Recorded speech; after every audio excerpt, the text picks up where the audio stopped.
Good morning, student. Today we shall discuss about the law of reciprocal proportion and Gilliswick law of combining volumes. Now, firstly we have to discuss about law of reciprocal proportion. According to this law, when two elements combine to another elements, तो मान लीजिए ए और B दोनों elements किसी दूसरे element के साथ combine करके कंपाउंड का फॉर्मेशन करते हो। जैसे मान लीजिए ए और सी मिलकर कुछ कंपाउंड बनाता हो, बी सी के साथ मिलकर कोई कंपाउंड बनाता हो, तो ए और सी आपस में जो कंपाउंड बनाते हैं उस कंपाउंड में ए का जो मास सी के किसी फिक्स मास से कंबाइन किया है और बी का जो मास उस फिक्स मास के साथ कंबाइन करके कंपाउंड का फॉर्मेशन किया है, उन मासों का जो रेशियो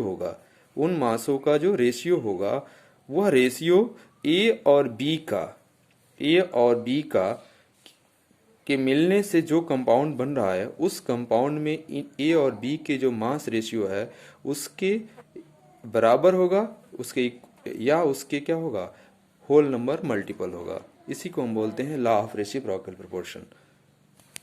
जैसे देखिए मैंने स्टेटमेंट लिख दिया है कि when two element combine separately, दो एलिमेंट सेपरेटली अगर कंबाइन करते हैं with definite mass of third element, then the ratio of their masses.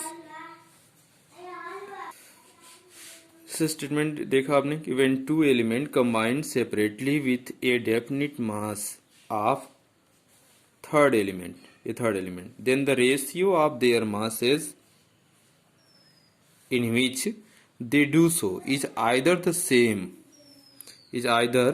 same or some whole number multiple of the ratio in which they combine with each other। जैसे समझा दे रहे हैं, फिर आपको कुछ एग्जांपल और भी दे रहे हैं। जैसे मान लो कि ये दो एलिमेंट्स हैं हाइड्रोजन और सल्फर, ये ऑक्सीजन के साथ मिलकर के कंपाउंड का फॉर्मेशन करते हैं और ये आपस में भी कंपाउंड का फॉर्मेशन करते हैं। तो हाइड्रोजन और ऑक्सीजन जब मिलते हैं आपस में तो कंपाउंड बनता है H2O। ये आपस में इससे सल्फर और ऑक्सीजन कंबाइन करके कंपाउंड बनाते हैं SO2। हाइड्रोजन और सल्फर आपस में कंबाइन करके कंपाउंड बनाते हैं H2S। अब देखिए, अब हम बात करते हैं कि हाइड्रोजन और सल्फर दो एलिमेंट है, तीसरा एलिमेंट कौन सा है, ऑक्सीजन है। तो हाइड्रोजन और सल्फर के जो मास ऑक्सीजन के किसी फिक्स मास से कंबाइन करके कंपाउंड का फॉर्मेशन करते हैं, वे मास का जो रेशियो होगा वह रेशियो हाइड्रोजन और सल्फर के उस मास रेशियो के बराबर होगा या इंटीग्रल मल्टीपल होगा जो मास हाइड्रोजन और सल्फर का आपस में कंबाइन करके या H2S का फॉर्मेशन कर रहा है। जैसे हम कहते हैं, देखिए इसमें दिखा देते हैं, इन H2O अगर हम बात करें इन H2O the ratio of masses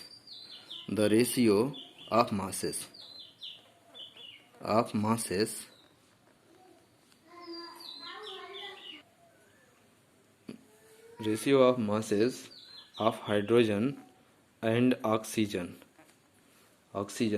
is 2:16। जैसे यहाँ पर क्या है, एक हाइड्रोजन का 1 तो दो हाइड्रोजन तो 2 हो जाएगा और एक ऑक्सीजन है तो उसका क्या हो जाएगा 16, 2:16, दैट इज क्या हो जाएगा 1:8 हो गया। क्लियर। इन SO2 सल्फर और oxygen the ratio of masses of sulfur and oxygen is 32:32।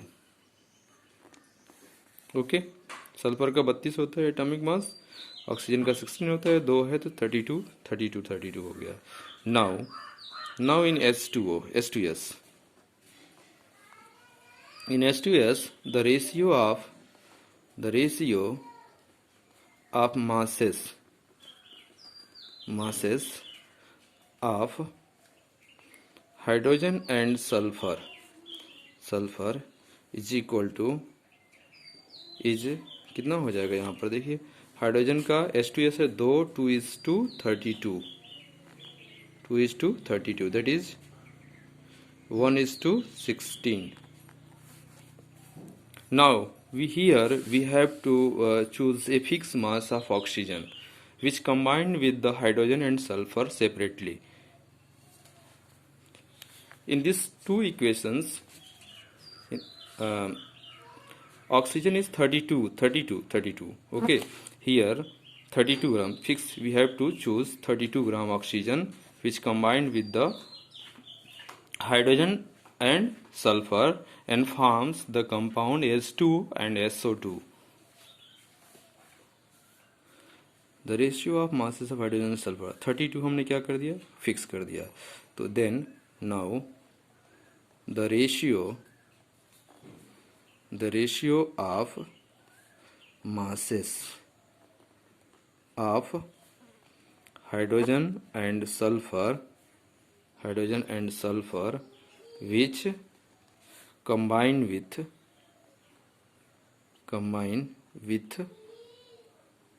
32 gram oxygen is equal two is कितना हो जाएगा. अब देखिए 32 ग्राम से ये हाइड्रोजन कितना कंबाइन कर रहा है, 32 ग्राम से H2O सिर्फ H2O में बन रहा है ना, 32 से H2O बना रहा है. तो 32 से कितना से यहाँ पर देखिए 16 से 2 ग्राम कंबाइन कर रहा है. तो 32 से कितना ग्राम करेगा, 4 हो जाएगा. 16 से 16 ग्राम से 2 ग्राम हाइड्रोजन कंबाइन करके H2O फॉर्मेशन कर रहा है.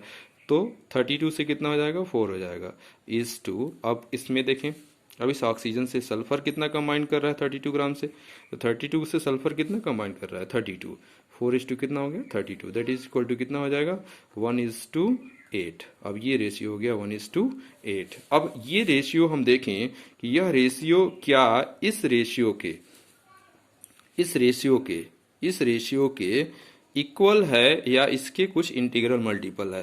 तो अब इसलिए दिखाई भी दे रहा है कि अगर इस रेशियो में अगर 2 का मल्टीप्लाई हम कर दें तो ये रेशियो मिल जाएगा. तो इसका ये क्या है, इंटीग्रल मल्टीपल है. तो अगर मान लीजिए इसको हम बोलते हैं, ये मान लीजिए अगर 1 और ये 2 मान लें, अगर मान लीजिए यह हम मानते हैं 1 और ये 2, तो फ्रॉम 1 and 2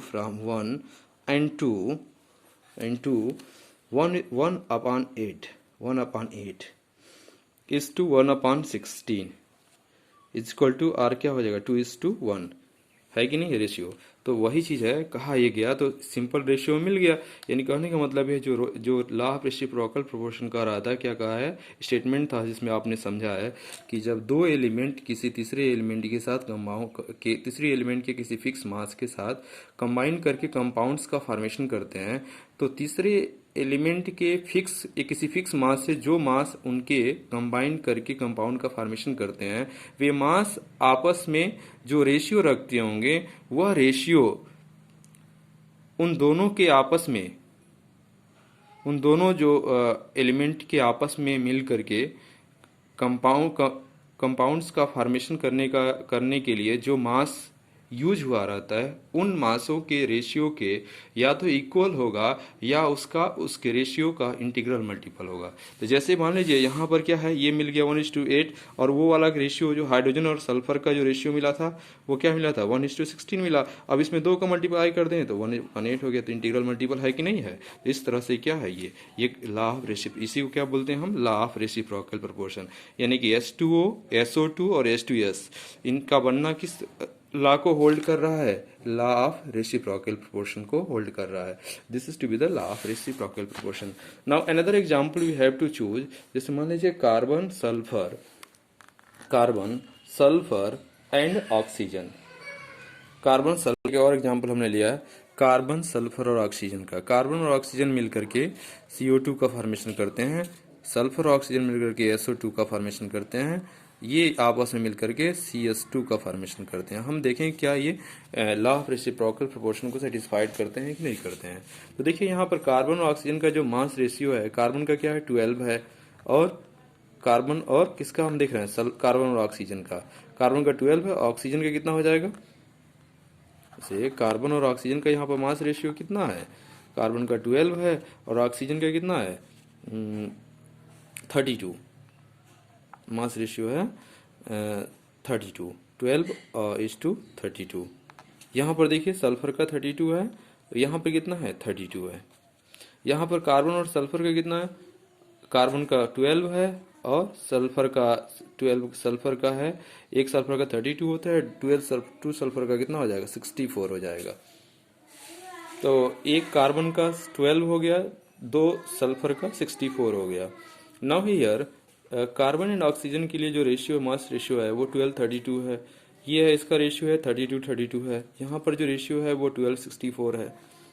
अब हम क्या करें, यहाँ पर ऑक्सीजन का एक मास हम फिक्स कर दें और तब हम देखें कि कौन कितना मास इसका और इसका इससे मिल करके कंपाउंड का फॉर्मेशन करते हैं और उनका रेशियो निकाल लें और फिर उसके बाद से इसका देखें कि इन दोनों का आपस में क्या मास आपस में कंबाइन करता है इसको बनाने के लिए, वो रेशियो और यानी इनके मासों का जो रेशियो है और इसके फिक्स मास से जो रेशियो है उन कंपेयर कर लें। फिर समझिए एक बार और, जैसे इसके किसी फिक्स मास से इनका जो मास कंबाइन करते हैं उन मासों का रेशियो ले लें हम। ठीक, पहली चीज हो गया। दूसरी चीज हम क्या करें, इनका आपस में जो कंबाइन करके कंपाउंड बना रहे हैं उसमें जो मास यूटिलाइज हो रहा है उसका उन मासों का भी रेशियो ले लें और फिर हम कंपेयर करें कि इन दोनों के बीच क्या रिलेशन है। अगर यह इनके जो कंपाउंड इसके बनने में जो मास यूटिलाइज हो रहे हैं उनके रेशियो के बराबर इनके जो मास इससे कंबाइन कर रहे हैं उन मासों का रेशियो है या इंटीग्रल मल्टीपल है तो लॉ ऑफ रेसिप्रोकल प्रोपोर्शन को होल्ड करेगा। जैसे यहाँ पर देखिए अगर हम कहें कि 32 ग्राम इसमें इन CO2 में देखें हम तो 32 ग्राम हमने मान लिया, तो CO2 32 से, तो 32 ग्राम से कितना ग्राम कार्बन है इसमें, कार्बन और ऑक्सीजन कितना 32 देखो 32 है, इसके यहाँ क्या है 32 है। तो अब इसमें हम देखें कि ये क्या है, इसका आपस में क्या है इनका किसमें इन CS2 में 12 और 64 है, तो इसमें क्या है इसका जो रेशियो हम देखें 12 और 64 का रेशियो है इनका। तो 12 और 64 को 4 को अगर हम इसको दैट इज क्या हो जाएगा 3:2 कितना ले लेंगे हम 16 मान सकते हैं। ठीक है, तो अब देखें हम इसका कितना मास, अब 32 से यानी कि the mass of carbon which combine with, हाँ देखिए इसमें 12, इसमें हम देखें ratio of masses of carbon and sulphur which combined with 32 gram of oxygen is 12:38, यानी कि 3:8 का रेशियो मिल रहा है कार्बन और सल्फर का जो इसके किसी फिक्स मास से कंबाइन करते हैं, जो मास करते हैं, और इन दोनों का आपस में जो मास मिल करके कंपाउंड का फॉर्मेशन करता है वो है 3:16। अब इन दोनों के बीच देखें क्या रिलेशंस है, तो इसमें रिलेशंस हमको मिल रहा है कि अगर हम 3:8 है ये और इस टू क्या है 3:16 है, फिर क्या मिल गया, ये भी 2:1 का मिल गया कि नहीं मिल रहा है। जैसे ये 3:16 है ना, इसमें 2 को मल्टीप्लाई कर देंगे तो ये इंटीग्रल मल्टीपल हो ही गया, ये मिल जा रहा है इसका। यही क्या है लॉ ऑफ रेसिप्रोकल प्रोपोर्शन है।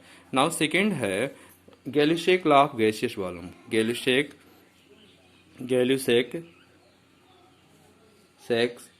लॉ ऑफ गैसियस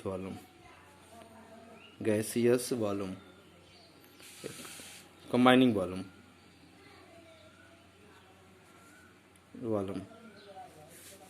अब ये देखो ये क्या कहता ये है कि दो रिएक्टेंट अगर गैसियस स्टेट में है तो उनके जो वॉल्यूम रेशियो होगा कंबाइन करने का वो सिंपल होल नंबर होगा, और साथ साथ वो प्रोडक्ट के साथ भी सिंपल होल नंबर रेशियो में होंगे। अगर प्रोडक्ट भी क्या हो गैसियस स्टेट का हो, जैसे मान लीजिए कि आपका है H2 गैस है प्लस Cl2 गैस है, ये आपस में मिलते हैं तो 2HCl गैस बनाते हैं। ठीक है, तो यहाँ पर क्या है 1 वॉल्यूम है, इसका भी क्या है 1 वॉल्यूम है, इसका कितना है 2 वॉल्यूम है, तो इनकी कंबाइन करने का जो रेशियो है 1:2 कितना है 2 का है, ये रेशियो है। मान लो है when 2 or more gases react with one another their volume bears simple whole number ratio with one another and to the volume of product also। ठीक है ना, if they are also gaseous system provided all volumes measured under identical condition of temperature and pressure। मतलब इस condition पर अगर इनके volume है जो कंबाइन कर रहे हैं वो सिंपल होल नंबर रेशियो में होंगे। चलिए ठीक है, ये दो टॉपिक हो गया आपका। और चलिए, ये तो क्लास की बात हुई। और स्टूडेंट्स, आप लोगों की पढ़ाई हो रही है।